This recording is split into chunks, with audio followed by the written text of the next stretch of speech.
Well, one of the reasons is because of what happened to me in the Catholic school system in Sydney, which leads me to my concerns about thriving kids.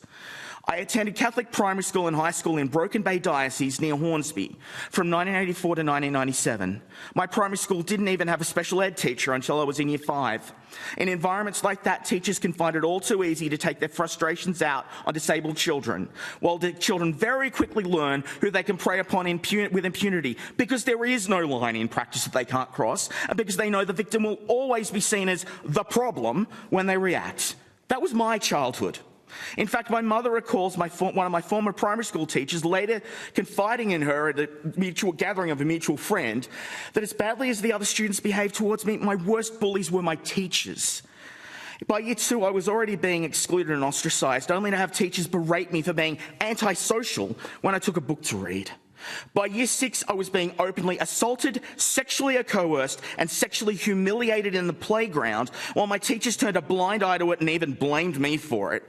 After the third assault, my principal threatened that if it happened again, my parents would be called to the school to deal with me, not my assailants, me. My mother demanded a meeting with my teacher when she got wind of it.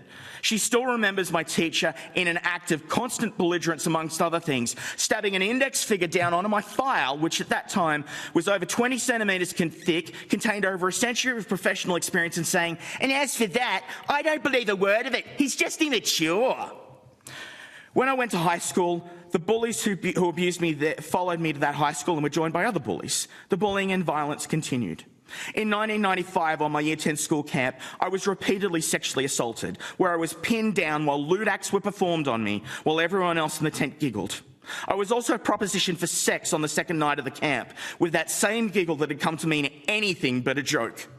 By Year 11, my year coordinator was threatening me with violence at school assemblies, while classmates assaulted me and gave each other nicknames like Brutal, because they thought it was funny. By Year 12, it got so bad that in addition to the ableist catcalling that was happening out in the open, I literally had 2 classmates try to sneak up on me in the Year 12 common room and try to lynch me with a plastic bag because they thought it was funny. And in fact, the only reason that they couldn't murder me, that they failed, was because they couldn't stifle their giggling as they tried to sneak up on me. You know, it's like that scene at the start of the Titanic where the old woman remembers every detail clear as day. I can remember the weather, I can remember everyone I spoke to, I can remember the sequence of events clear as day, but to this day my brain will not let me see the face of my assailants. As an adult, I attended a private session of the Royal Commission into Institutional Response to Child Sexual Abuse. Chief Justice Peter McClellan told me that I had been offered that private session because the Royal Commission compared how the school handled that sexual assault in Year 10, that sexual abuse, to the Knox grammar scandal. You call this thriving kids.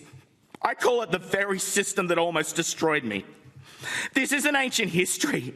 It happened to me in my lifetime and yours. I still have the scars physically and psychologically. This is what happens when disabled children are expected to build systems that are never designed to neither funded nor equipped to support them, and when teachers are left without the resources they need. This is what happened when disabled children become the easiest children to blame, ignore, or sacrifice because they have been reduced to line items on a budget and labelled as burdens. I don't want to see another generation of disabled children endure the abuse, neglect, and trauma that so many of us survived in our lifetimes. I've already lived through what happens when governments expect disabled children to fit broken systems instead of expecting broken systems to support disabled children.